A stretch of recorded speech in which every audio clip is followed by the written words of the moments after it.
Hi, I'm Tony Northrup, and for my photography buying guide that you can get for free right now at sdpcommunity.com, I've spent the last couple of weeks shooting wildlife and sports with the Canon 70D, the brand new camera that promises all the great things that you loved about the 70, including that awesome focusing system at a lower cost. Plus a lot of new video features that I think are really exciting for both sports and wildlife shooters. So I'm going to tell you what I found and what worked and what didn't. And I'm also going to be updating my recommendations because in the past I've been recommending that Canon shooters go for the Canon 7 plus this 400mm lens here as their kind of a mid-range wildlife photography solution, and I've been wondering whether the 70D is going to replace it or not. So I'm going to run down all the details and then give you an update on that. In addition to comparing it to the 7D, I'm going to be comparing the 70D to the 5D Mark III, which a lot of people love for wildlife and sports because of its amazing autofocus system and that incredible low light capability, but has a very high cost. And of course, that full frame sensor loses a lot of detail in the center of the frame for those shots that you have to crop. So there's good and bad about it, but we're going to be going over all of that. So up first, let's talk about the frames per second, because that's really important for these types of cameras. Now, the 70D offers 7 frames per second. The 7 offers 8 frames per second, and the more expensive 5D Mark III only offers 6 frames per second. Now, when you're shooting wildlife or sports or any sort of action photography, you really want to take as many pictures as you can. And the more pictures that you can take, the better your odds are going to be that you get that shot like right when the ball hits the bat or right when the bird's wings are up at the apex of its flap and not blocking its eye. And that also means you'll have to spend less time out in the field because if you want to get that perfect shot and you have, say, 3 frames a second, well, it means you need to wait for 2 runs of the bird. But if you can get to 6 frames a second, twice as many frames, the odds that you'll get that perfect picture in a single run of the bird are a lot better. So the difference between 8 frames a second in the 7 or 7 in the 70D or 6 in the 5D Mark III, well, it's not huge, but it can be substantial, and that 1 extra frame might be the frame that you need to get the shot that you need. So I can't discount any of the cameras for that frames a second, but the 7D definitely wins that battle. While we're on the topic of frames per second, the number of frames per burst is also really important because when you're shooting wildlife or sports or any kind of action, you have your camera in continuous shutter mode, and then you just hold down that shutter button. And it's like, da, da, da, da, da, da, da, da, and you just try to get as many pictures as you possibly can while the action is going on. But your camera can't do that forever. It's gonna run out of buffer pretty quickly, in a couple of seconds, in fact. And then it starts taking pictures really, really slowly. In fact, let me turn on this 7 over here and we'll see how it does.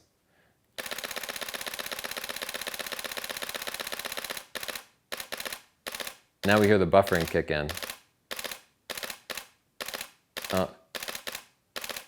And there's nothing more frustrating than running out of buffer and having your camera start to shoot slower and slower, because sometimes what happens is I'll see that bird on the horizon and it's flying towards me and I'll start to shoot, and then just as it gets nice and close and the light is perfect, then the buffer kicks in and it starts shooting dit, dit, dit, dit, dit, dit, dit, and I'm missing my shot, and that's completely maddening. So one of the first things I check when I'm scoping out a camera for wildlife is how many shots it can take in a burst.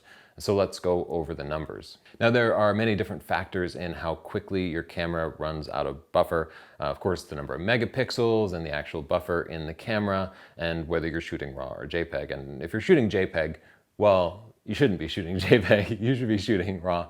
But just about any camera is going to be able to shoot more than 100 pictures if you're shooting JPEG. So for that reason, some wildlife and sports photographers will resort to shooting JPEG. But at the same time, RAW is so important because you so often have this crazy dynamic range, especially with wildlife, because they might be in the direct sun, and sometimes they'll be both black and white like an osprey, and you want to be able to recover the highlights and show all that feather detail in the burnt out feathers, but you want to also be able to raise the shadows up and reduce the contrast a little bit if you're shooting in the full sun. So full RAW is really important. Now my 5D Mark III will shoot 30 to 33 frames with a high-speed CF card in it before it runs out of buffer. If I put in a low-speed CF card, it only shoots like 13 frames, so it runs out of buffer in a couple of seconds. So I actually had to invest in a pretty expensive card, like a $250 card, one of the faster cards, to get that full 30, 33 pictures in. But it makes a really big difference. That means I can hold down that shutter button for more than 5 seconds. And I find that that's generally enough time to catch an entire run of a bird coming at me, or plenty of time if somebody's rounding the bases or running on the goal in a soccer game. So you don't really run out of buffer with the 5D Mark III, and it really could be a problem with either of the other two cameras. So I put a high-speed CF card in the 7, and I was able to get about 23 shots in before it ran out of buffer. I'll tell you what I have here. I'm using the Lexar Professional 32 gigabyte UDMA 7 card. This is about as fast as a card as I could find. The cards vary in their rated capacities, and you really want to look on the internet to find tests that show exactly how a particular camera body performs with a particular model of CF card or SD card, because some cards are faster with others for whatever reason. Anyway, this one rates well for the 7D and the 5D Mark III. And it gives me about 23 shots before my 7D with the latest firmware upgrade runs out. So 8 frames a second, 23 shots. That means I can shoot for about 3 seconds. That's not nearly as much time as the 5D Mark III. The extra 7 to 10 shots that I get out of the 5D Mark III definitely make a difference. You know what it means? It means when I'm shooting with the 7, I have to wait until that bird gets a little bit closer. I have to be a little more patient. And maybe I shoot in shorter bursts. I'll shoot 4 or 5 pictures and then wait a second, and then shoot 4 or 5 pictures and then wait a second. And while I'm waiting, it can start clearing that buffer and give me some more shots. Now, the first time I shot with the 70D, I ran out of buffer in 12 or 13 shots. That's because I had this really old SD card. All my other cameras use CF cards, so I had this really old SD card that I crammed in there, and it just couldn't clear the buffer fast enough. So I went out and got a really high-end SD card. I ended up getting 19 frames with the faster card and the 70D. Then I tried a medium speed card. That was like the fastest card you can buy. It was one of these extreme deals. So what I did was I went and I got a 128 gigabyte super cheap computer bay SD card. I wanted this for filming video because I often film video for long runs. I didn't plan to use it for wildlife. But while I had it, I went ahead and tested the number of shots in the run, and it was exactly the same. It was about 19 shots. So it didn't seem like I got the benefit out of that really expensive card. And so for that reason, if you're getting the 70D, don't waste your money on the higher end, expensive, fast cards. Instead, I strongly urge you to get this 128 gigabyte computer bay card. It's working great, and it will never run out of shots. And with wildlife and sports, that can be a problem. Even with a 32 gig card, you get like a little over 1,000 shots. But I've run out of shots before. And then you're still in the thick of the action, and you're trying to go back and delete some shots that you hate, and you're gonna end up missing shots. So that can be a real factor too. So anyway, 128 gigabyte computer bay card. I like it a lot, check it out. So far we've talked about the frames per second and the buffering, and the 7 wins the frames per second. The 5D Mark III wins the buffering. So the 70D is batting 0 here. So far, it's not an ideal camera for either capacity. But let's talk about the focusing systems. The 70 reportedly has exactly the same focusing system as the 70, and the 70 had a remarkable focusing system. 19 autofocus points, all cross-type, and that means you can use any of those focusing points for tracking sports or wildlife. And the 70D does seem to have a great focusing system. In fact, there's something about the 70D's focusing system that I like even more. I don't know, maybe it's just me, though Chelsea reported it too. It seems to have almost a cinematic effect for it. Like I feel like the 7's focusing system jerks into place. And I feel like the 70D's focusing system moves more smoothly. And I don't know if that's a side effect of the optimizations that they did for making video or not. But anyway, I like looking through it. I did extensive testing with the 5D Mark III and the 7 and the 70D, autofocusing on moving subjects. I went out and chased seagulls and eagles and osprey, and they all did great. I wish I could have said, oh, clearly here the 7 is the winner or the 70D is the winner. No. I mean, the 5D Mark III still has the greatest focusing system out of the three of them, but both the 7 and the 70D are extremely capable cameras. So if you're interested in more information about that, check out my wildlife photography equipment video, and also check out the so-called ultimate comparison that I did with the 6D and the 7D and the 5D Mark III and some other Canon cameras for more information about the focusing systems. One more point about the autofocus on the 70D versus the 7. The 70D doesn't have all the same focusing modes of the 7. It's missing that precision AF, and I think they call it spot AF, and it's also missing like the one of the area modes that's supposed to track your subject across the focusing points, and I didn't miss it.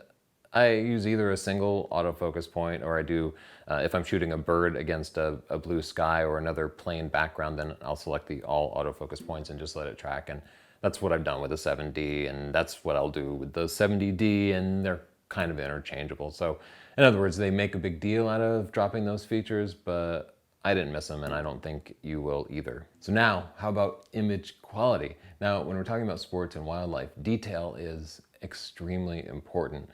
And I find, especially with wildlife, that I'm almost always not only at the long end of my telephoto lenses if they're a zoom, but I'm cropping down, because you really can't ever get close enough to wildlife. And I have one of these monster big 500 millimeter lenses, but it doesn't matter. Like, the difference between a 400 or 300 or 500 millimeter lens, well, it's not going to get you too close. You never end up zooming back if you do have a zoom lens. You always end up cropping, always, always, always, unless you do setup photography and you're hiding in a blind and you're drawing the birds close to you.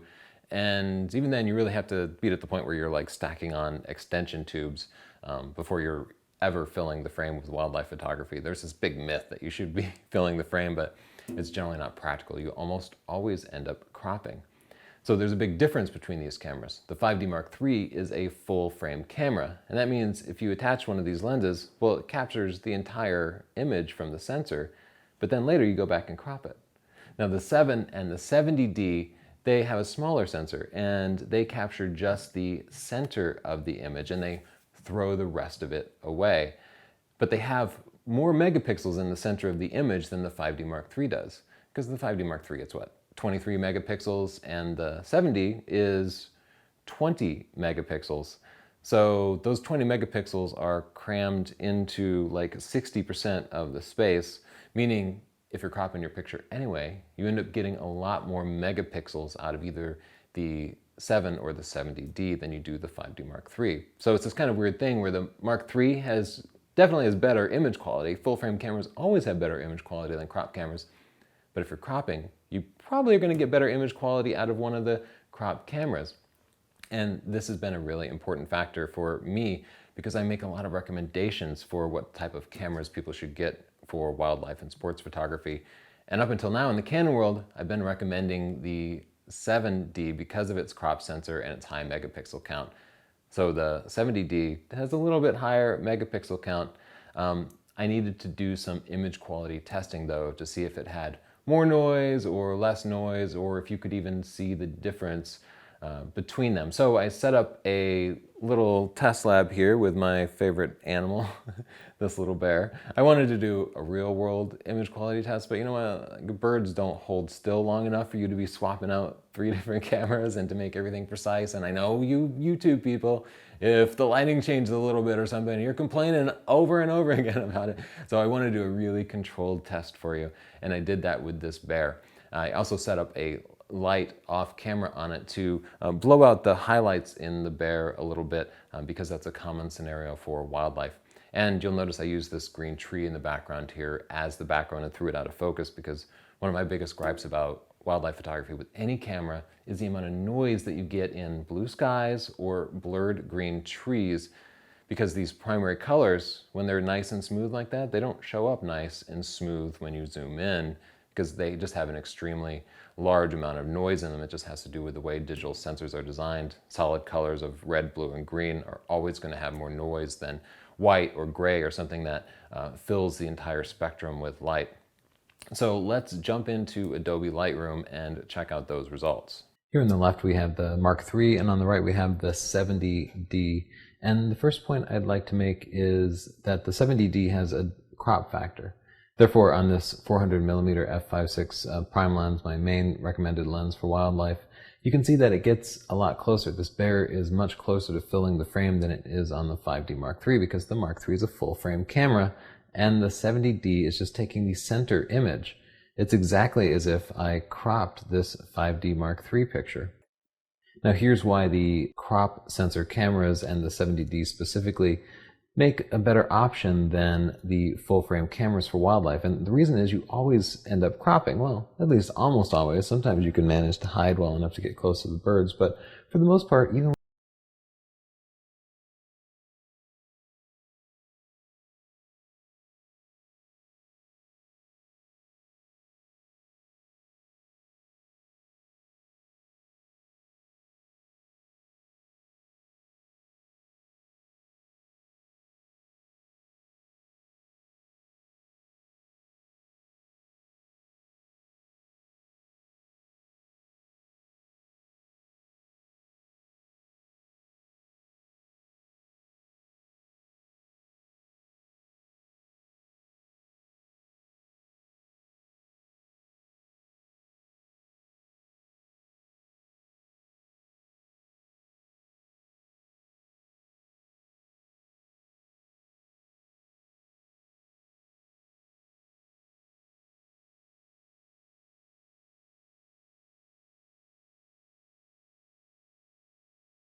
So in summary, the 5D Mark III has the best image quality if you can fill the frame. If you do shooting sports where you can get fairly close to the players and fill the frame with the lens that you have, or if you're doing setup photography and you can get those birds nice and close to you, go for the 5D Mark III, assuming you have the budget. If you live in the real world, like the rest of us, and you can't get that close to the players or the birds, you're probably better off getting one of the crop sensor cameras, the 7 or the 70D. But what you get, image quality isn't going to be a deciding factor for you. I just couldn't see any difference. Now let's talk about video. This is really exciting because a lot of people bought the 7D or the 5D Mark III and hope to shoot both stills and video because they're both widely reported as being great video cameras, but they can't focus when they're recording. So for wildlife or sports, that's not really usable. Athletes move around, animals move around, and your camera can't keep up with them. You can only really use them for static shots like this, where I'm standing in one place. And a lot of people ended up just frustrated when their camera wouldn't track the subject. The 70D though, it really can track moving subjects while recording. And I previously recorded an entire video covering just the video capabilities of the 70D.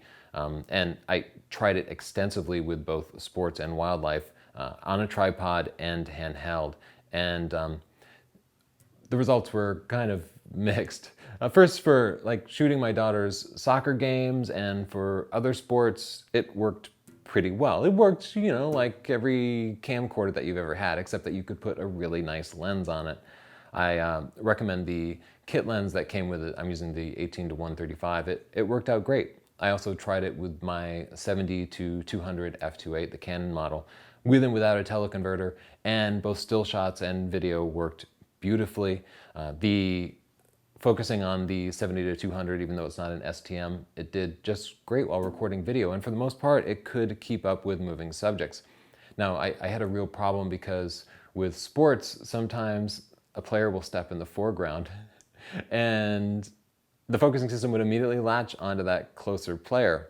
Now the 70D offers 3 different video focusing modes, and the one I ended up using the most was the Area AF without the face tracking. I really had high hopes for the face tracking, but what happened with sports is it kept latching onto the faces of people in the stands, bystanders. And then people would just be running by and all blurry. I had to turn that off, and I just ended up using the just general AF. Now, in theory, you could touch the screen to track the players, but that's pretty hard to do. I mean, I was using 2 hands to hold the camera, and while you're kind of watching the viewfinder, it's too much to do, basically. I think maybe if you had the camera set up on a tripod with a loose head, you could kind of follow it with just one hand and do it, but maybe I just need to become more coordinated as a videographer. I had to basically let the camera pick where to focus. And as we can see, it misfocused on a regular basis, but it still did a better job than any other DSLR out there in the Canon lineup anyway. So for video, I highly recommend it. So now let's talk about how it does for wildlife. For sports, you can use like medium telephoto lenses, like a 70-200 with or without a teleconverter, but for wildlife, you're really using 400 or 500 millimeter lenses, maybe even with a teleconverter. So you're dealing with much longer lenses. And I found the live view was really, really difficult to use for video, and I didn't have a lot of luck with it. I got some shots. I went down to the beach where there were tons of seagulls and just did my best to get them in focus, but I'll tell you what, it's a skill I'm gonna have to spend years developing probably. When you're holding the camera up to your eye and you're looking through the viewfinder, it's almost like looking down the barrel of a gun. Like you can train yourself to know exactly where it is, but you can't see the video through the viewfinder on the Canon SLRs. Instead, you have to use this live view display. And that means that you're kind of standing back from it and you're moving it like this. And somehow it's so much harder to track a subject like this when you're standing back than it is to have it up like that. I'll say that there's also a tiny, tiny bit of latency between the time that the light comes through your lens and hits a sensor and the time that it's displayed in the viewfinder, and this is true of any camera with a viewfinder. You can't beat just the speed of light of it bouncing off a mirror and hitting your eye. And that little bit of latency means that there's a little bit of lag between every movement you make in the camera and when it shows up. And these are things that all make video on any camera that uses an LCD like this difficult. The 70D also has a fatal flaw when it comes to video, and that's no headphone jack. And there's not even monitoring for the audio. At least if you could see the bars while you were recording, you would know that audio was still coming in and that the signal strength was okay, but you have nothing to go on when you're recording for audio. So I have no idea if the mic is working, if the sound is okay, if with my wireless mics, if there's interference. And so either you use an external audio recorder, like I sometimes do. I have a Zoom H4n, but then when you record it, you have to go back and sync it up. And it just takes extra time. It adds more to the workflow. I like to record directly into the mic. Okay, a couple more points that I want to mention about the video. First, I really like the articulating screen. This allowed me to hold it at like waist level, and that allowed me to hold it a little bit longer, because if you hold it out here in front of your face, which you're required to with the Mark III or the 7D, your arms get tired an awful lot faster. Holding it at waist level, I found I could just hand hold it for longer, and I just tilted the articulating screen up at myself. It also means that if you were in a crowd, you could hold it over your head and tilt the articulating screen down and still film what's going on okay.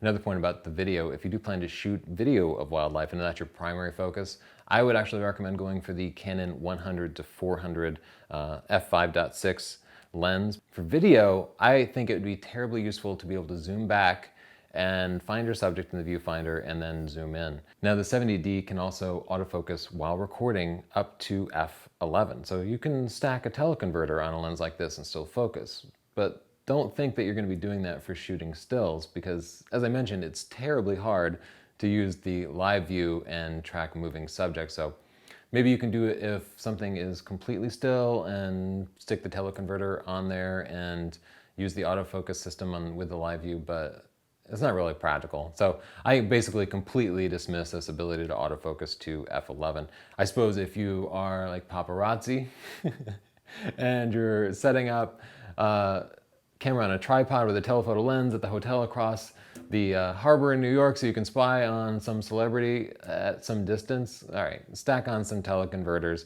and get yourself to 1300 millimeters or something, and then be able to use the autofocus system. So maybe that'll work for you. But in practice, for wildlife, you're not gonna be able to track a moving subject with that kind of focal length anyway, so I'm not sure that it's all that practical, but that ability is there. It doesn't work when you're looking through the viewfinder. You're still limited to f5.6 autofocus when you're using the viewfinder. One of the challenges with doing camera reviews is that I'm one person. And I always team up with Chelsea and get her feedback too, but then that's still just two people, and we all have different priorities, we have different budgets, we do slightly different things. So I went out with two award-winning wildlife photographers, my friend Christopher Rao and my other friend Kathy Cogswell, and I got their impressions of all three of these cameras, the 7, the 70D, and the 5D Mark III. And after we spent about 3.5, 4 hours together out there shooting, trading cameras, trading stories, talking about the cameras, I recorded their feelings on the beach. Chris, what were your impressions of the 70D versus the other cameras you worked with? Actually, I found one of the coolest things, which I didn't think was going to be that cool, was the touchscreen. Really simple. You take your picture, you hit play, you can instantly zoom in, which is a pretty nice feature. I'm sure that'll be coming to more and more cameras. I felt the 70D was actually a little bit better than it was going to be, because I'm obviously a Nikon shooter. Switching over from a Nikon to a Canon, I have some issues with shutter placement and other various things. But overall, I thought it's a pretty solid feel. It's relatively quick and responsive. I tried both with the 500 f4 and the 400 5.6. Seemed to track relatively well, lock on target, and produces great images. What did you think, Kathy? What were your impressions of the new 70D? I'm a 7D shooter, and I have small hands like a lot of women, and I found that the 70D was much nicer, lighter, and the grip, the horizontal grip was smaller, so it made it a lot more manageable for me. I had less problems with the fingers, and I also found with the prime lens, the 400 prime lens, along with the 70D was much lighter than my 7D with a 100 to 400 millimeter lens. The quality and the weight was much different, and I really like the lighter setup. So, Chris, did we sell you on Canon, or are you switching over from Nikon? No, I think I'm going to be sticking with my Nikon for now. Oh, why? Although the video features are nice, I still like my D300 as old as it is. It's very quick, it's responsive, the autofocus tracking is really excellent. I'm always a little surprised when I look at the LCD screen on the back of a Canon, though images always seem to look a little bit better. I think once you actually see them on a screen and you process them, I don't think there's a huge difference. And I know between the 7D and the D300 there's not a ton of difference with noise. Maybe if the 7D Mark II came out and the D400 maybe came out, I'd think about it. What were your thoughts on using the video for the 7D? The video is a pretty interesting implementation. I was pretty impressed with how quick the autofocus is. Again, on that touchscreen, we were kind of playing around with seagulls in the distance, and it's very responsive. But I find if you're going to be really trying to do a lot of wildlife, hardcore videography, it's going to be pretty tricky to get used to that screen and how quick they move. Like even seagulls taking off, the camera wasn't fully tracking going into flight. It would take a lot of practice and probably a faster lens. Do you have any thoughts on whether people should, if they're in the Canon world already, whether they should go for the 7D or the 70D?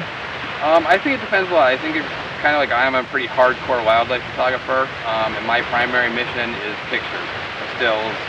I feel I would personally go for the 7D still, not the 7DD, which I wish Canon had not done that naming. But if you know, because with the 7D you do your occasional video. If you want more of a well-rounded camera that can do wildlife, that can do video, I'd say the 7DD is pretty hard to beat right now. Yeah, I totally agree. Well, Kathy, if you were buying fresh right now, with the gear that you played with today, what do you think you'd buy?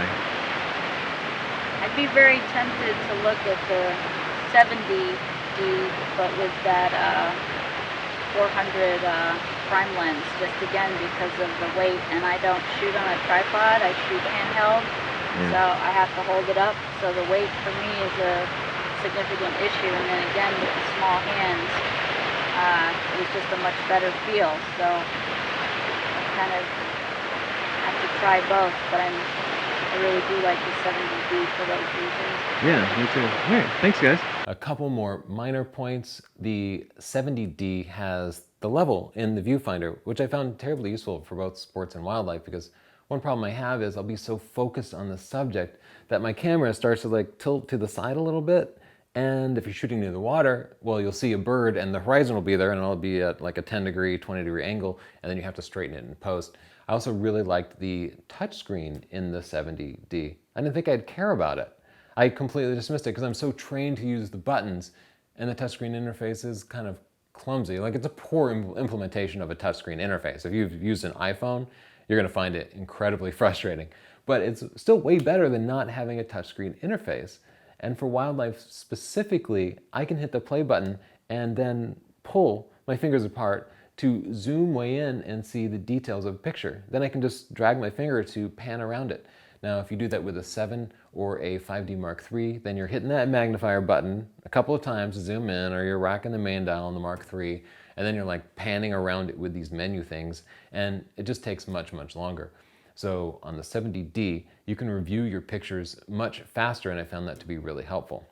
All right, so let's sum this up by talking about cost and value and me providing my formal recommendations, which are going into the buying guide, which you can, just for now, get for free at SDP Community. That's like stunningdigitalphotographycommunity.com. Now, the 70D costs you about $1,200 new just for the body. I'm also going to recommend this 400mm f5.6 prime for those into wildlife. That runs you about $1,300 new. Or if you're doing sports, most sports, I'm going to push you to the Tamron 70 to 200. Either the one with or without IS, depending on your budget. The one without IS is about $760. The 70D costs you $1,200. The 70 new is about $1,340 body alone. But here's the catch. You can get the 7D used. And you can get it as low as, well, I saw one guy get it for $550 on eBay, really, a working body.